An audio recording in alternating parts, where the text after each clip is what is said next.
Hello everyone, अभी हम gynaec part 2 बनाने जा रहे हैं। तो देखो, मेनोपॉज में क्या होता है कि उसकी ना साइकिल एक्चुअली रुक जाती है। नॉर्मल एज क्या है 47 ईयर्स में, ठीक है। 12 महीने कोई एमेनोरिया हो जाएगा, कोई भी पीरियड्स नहीं आएंगे। एंड इसमें क्या है, हमारा सब ओवरी वगैरह से हार्मोन निकलना बंद हो गया, मतलब ओवरी थक चुकी है, अब वो रुक गई है, ठीक है। तो ईस्ट्रोजन जो है हमारा लेस हो जाएगा, प्रोजेस्टेरोन भी लेस हो जाएगा क्योंकि ओवरी से रिलीज होते हैं।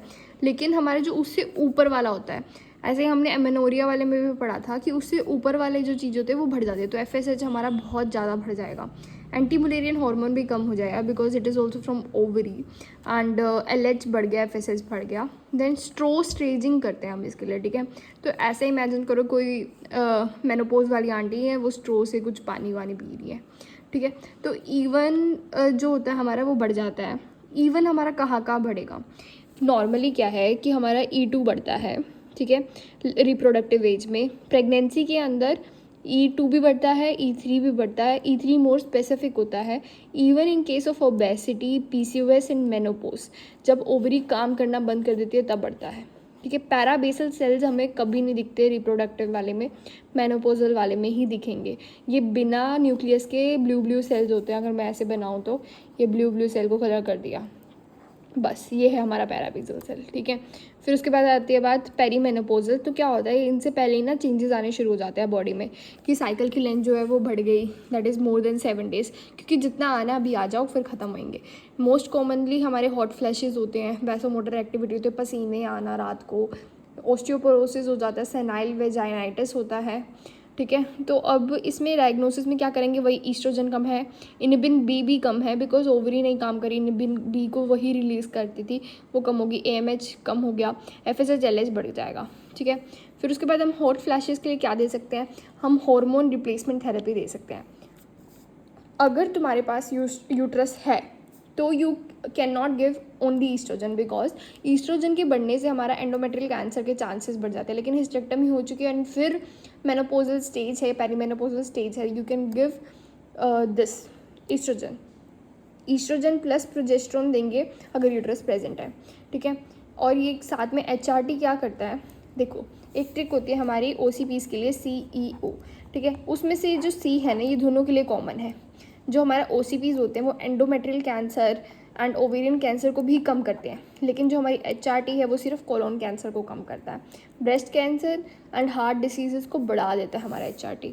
तो be careful well giving, and SSRI दे सकते हो एज अ सपोर्ट। साथ में अदर हम क्या कर सकते हैं, सर्म के ना डिफरेंट नेम्स हैं। तो हम ओवरऑल नहीं बोल सकते कि you can use the hot flashes में सर्म्स, बिकॉज उसका एक पर्टिकुलरली नाम होता है जो होता है बेजेडोक्सिफिन। ये you can use, but raloxifene you can not use it, in fact it is contraindicated. ये बल्कि हॉट फ्लैशेस को बढ़ा देता है, ठीक है। एंड रिलॉक्सिफिन हम कहाँ पढ़ते हैं, हम बिस्फोस्फोनेट वगैरह ये सब जब पढ़ते हैं ना ऑस्टियोपोरोसिस की ट्रीटमेंट के लिए, तो तभी पढ़ते हैं, तो उसका यूज़ भी वही होता है। तो हम बिस्फोस्फोनेट देते हैं ऑस्टियोपोरोसिस के लिए, एंड देन हार्मोन थेरेपी जो होती है, and raloxifene you can give, strontium you can give. Coming back to hot flashes, तो आइसोफ्लोवेन, गाबापेंटीन, क्लोनिडिन, ये सब चीज़ें हम दे सकते हैं for our vasomotor problem, that is hot flashes. Senile vaginitis हो जाती है, उसके लिए लुब्रिकेंट दे दो या फिर तुम क्रीम दो जिसके अंदर ईस्ट्रोजन होगी। उसके बाद बात करते हैं हम PCOS की। PCOS जो होता है आजकल बहुत फेमस है, इसको दूसरा नाम पता होना चाहिए हमें, स्टीन-लेविंथन सिंड्रोम। स्टीन-लेविंथन सिंड्रोम बोलते हैं। लेबोरेटरी में क्या होगा कि हमारी जो ओवरी है, ठीक है, ओवरी एनओवुलेटरी हो गई है, मतलब ओव्यूलेशन है लेकिन ओव्यूलेशन नहीं हो रहा है, बन रही है लेकिन पूरा अच्छे से ओव्यूलेट नहीं हो रहा है, बस वही दिक्कत है मेंसेस में, इसलिए मेंस्ट्रुअल साइकिल आगे प्रोसीड ही नहीं कर पाते, एमेनोरिया हो जाता है। तो LH बढ़ेगा हमारा, एंड्रोजन्स बढ़ेंगे, इंसुलिन रेजिस्टेंस बढ़ जाएगा। इवन जो होता है हमारा मेनोपोजल में भी बढ़ रहा था, ओबीज में भी बढ़ता है, PCOS में भी बढ़ता है। एंड यू कैन कोरिलेट कि PCOS वाली फीमेल मोटी होती है, ठीक है। अब नॉर्मल FSH होगा लेकिन LH बढ़ेगा, सिर्फ LH बढ़ता है। देखो क्या होता है कि FSH जो होता है ना, वो इस ल्यूटेनाइज्ड फॉलिकल को के ऊपर एक्ट करके ओव्यूलेशन कराता है, जिसके कारण पूरी साइकिल आगे प्रोसीड करती है। यहाँ पर FSH तो नॉर्मल है लेकिन LH बढ़ा हुआ है, ठीक है। तो अब उसके बाद आएगा हमारा PRL जो है वो नॉर्मल है, प्रोजेस्टेरोन कम हो जाएगा, एंड्रोजन बढ़ गए ना, तो प्रोजेस्टेरोन चैलेंज टेस्ट जो होता है वो पॉजिटिव होगा। इसका मतलब क्या है कि हमने प्रोजेस्टेरोन दिया पेशेंट को, उसको एमेनोरिया हो रहा था एंड देन वो ब्लीडिंग करने लग गई, तो इसको बोलते हैं हम पॉजिटिव टेस्ट, ठीक है। अगर वो तब भी ब्लीड ना करे तो फिर हमें आगे फर्दर देखना पड़ता है, अभी आगे पढ़ेंगे।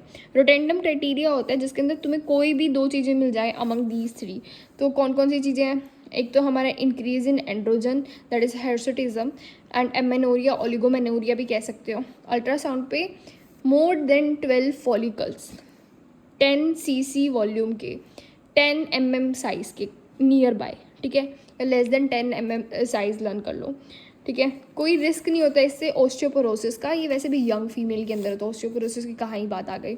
और दूसरी फाइंडिंग्स में क्या है कि इंसुलिन रेजिस्टेंस मिलेगा, ओबीज होंगी फीमेल, AMH इंक्रीज होता है, anti Mullerian hormone.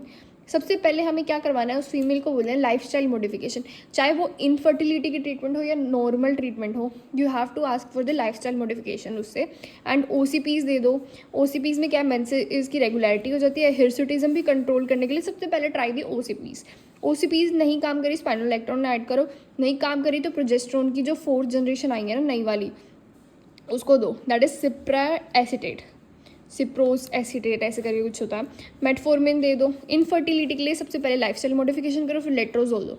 Clomiphene citrine में हमारा क्या होता है, ओवर स्टिमुलेशन हो जाता है जिसके कारण बहुत सारे फॉलिकल्स बन जाते हैं बड़े बड़े, तो इसलिए हम इसको अवॉइड करते हैं। And letrozole is better than that. Laparoscopic ovarian drilling पहले करते थे, अब नहीं करते। पल्सेटाइल GnRH कर दो, ठीक है। पल्सेटाइल एंड कंटिन्यूस की डिफरेंस के बारे में अभी हम आगे पढ़ लेंगे। फिर नेक्स्ट आता है हमारा एंडोमेट्रियोसिस। ओके, ये बड़ा सारा टॉपिक शुरू होगा। देखो एंडोमेट्रियोसिस में क्या होता है कि हमारा डिस्मेनोरिया होता है। सर एंडोमेट्रियोसिस का मतलब क्या होता है? एंडोमेट्रियल टिश्यू बनना out of our uterine cavity, कहीं पर भी बन सकता है। तो क्या होता है, हमारे हार्मोनल टिश्यूज़ बढ़ गए तो हार्मोन का एक्शन भी बढ़ेगा। अब क्या है कि डिस्मेनोरिया हो जाएगा। डिस्मेनोरिया का मतलब क्या है, हमारे पीरियड्स के टाइम पे दर्द होना, ठीक है, वो बढ़ जाएगा क्योंकि ज़्यादा हार्मोनल टिश्यूज़ हो गए तो वो हार्मोन काम करेगा तो फिर वो भी प्रोलिफरेट करेंगे, जहाँ पर भी उगेंगे वहाँ पे प्रोलिफरेट करेंगे तो ज़्यादा पेन होगा, ठीक है। साथ में हमारा डिस्पैरेन्यूरिया हो जाएगा, ठीक है, तो इंटरकोर्स के बाद भी दर्द होगा। तो ये करेक्टरिस्टिक फीचर होता है एंडोमेट्रियोसिस का, ठीक है, क्योंकि उसके बाद ना ये कॉन्ट्रैक्ट करते हैं, ये वाले टिश्यूज़ में खास बात होती है कॉन्ट्रैक्शन की, तो अभी कॉन्ट्रैक्ट करेंगे तो दर्द करेंगे, राइट। फिर उसके बाद आएगा हमारी बात इनफर्टिलिटी हो सकता है बिकॉज सबसे ज़्यादा कॉमन साइट होती है इसकी ओवरी में सारा टाइम एंडोमेट्रियल टिश्यू आ गया तो कहाँ ओव्यूलेशन कहाँ पर होगा, नहीं हो पाएगा। एंड ये एडनेक्सल मास करता है, ठीक है, एडनेक्सल मास में टेंडरनेस कर देगा। पेनफुल कंडीशन है। रेट्रोवर्टेड यूट्रस फिक्स अगर हो गया तो दैट इज़ लाइक अपने आप कह रहे हैं मैं एंडोमेट्रियोसिस हूँ। एंड फिर ओवरी हो गया, पाउच ऑफ डगलास हो गया, and US segment, and least common अगर पूछे तो स्प्लीन होगा। अब हम क्या करेंगे, इन्वेस्टिगेशन में अल्ट्रासाउंड करके चॉकलेट सिस्ट देखा। चॉकलेट सिस्ट हमें कैसे पता चलेगा, एक सिस्ट दी होगी एडनेक्सल मास में जिसमें ग्राउंड ग्लास ओपेसिटी दिखा रखी होगी, तो इसका मतलब वो डायरेक्टली बता रहा है कि सीवियर कंडीशन है।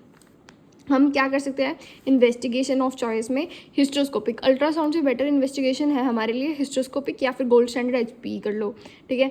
और लेप्रोस्कोपिक हम क्यों करते हैं, क्योंकि HP के लिए हम बायोप्सी भी कर सकते हैं और साथ में हम और भी लीजन देख सकते हैं। तो सिर्फ चॉकलेट सिस्ट नहीं होता, रेड लीजन होते हैं, गन डॉट अपीयरेंस होती है, एंड पेरिटोनियल डिफेक्ट होता है, ये सब हमें मिल जाएगा। एंड हम साथ में क्या कर सकते हैं, इसकी ट्रीटमेंट में हमें एडिशनोलाइसिस, क्योंकि एडहेशंस को क्रिएट करता है तो हमें एडिशनोलाइसिस करना पड़ेगा। प्री सेक्रल न्यूरेक्टमी कर सकते हैं क्योंकि बहुत पेनफुल होता है तो हमने नर्व्स को ही काट दिया। या फिर तुम क्या करो, यूट्रस की साइड में जो आर्टरी जा रही है उसका एम्बोलाइजेशन कर दो, ठीक है, तो उसको सप्लाई मत करो उस टिश्यू को। मेडिकली क्या करना है, माइल्ड अगर केस है तो OCP दे दिया, वो काम नहीं कर रहा तो प्रोजेस्टेरोन दे दिया, प्रोजेस्टेरोन काम नहीं कर रहा तो तुमने क्या किया, कंटिन्यूअस GnRH दे दिया। जब भी हमें किसी टिश्यू को मारना होता है, हार्मोनल टिश्यू को, तो हम क्या कहते हैं, कंटिन्यूअस GnRH देते हैं। जबकि हमें उसको प्रमोट करना देता है क्योंकि नॉर्मल नेचर क्या है GnRH का, पल्सेटाइल, तो हम उसको पल्सेटाइल GnRH देते हैं, जैसा कि हमने भी पीछे किया था PCOS के केस के अंदर, ठीक है। अब इसमें सबसे पहले OCP दिया, प्रोजेस्टेरोन दिया, फिर हमने ये कर दिया। अब सीवियर हम कभी भी ईस्ट्रोजन अलोन नहीं देंगे क्योंकि वो उसको प्रमोट ही तो करेगा। एंड सीवियर केस में हमें सीधा लेप्रोस्कोपी करना है, ठीक है। लेप्रोस्कोपिकली हम उसको रिमूव भी कर सकते हैं, इसलिए सीवियर या फिर मॉडरेट में अगर कंटिन्यूअस GnRH तुम दे दो डायरेक्टली, अगर वो नहीं काम कर रहा है तो डू द लेप्रोस्कोपी, ठीक है। तो हमने ये फालतू में ना गेम नहीं खेली उसमें OCP प्रोजेस्टेरोन देके, ये हम सिर्फ माइल्ड केस में देते हैं कि अगर कंट्रोल हो गया तो it is well and good, नहीं हुआ तो हमारा मेन तो रहता है ये continuous GnRH and then laparoscopy. फिर उसके बाद सीवियर के अंदर हम कैसे पहचानेंगे, एडिशंस का होना, GGO, हमारा chocolate cyst and distorted pelvis का दिखना, ये सब चीज़ें बताती है।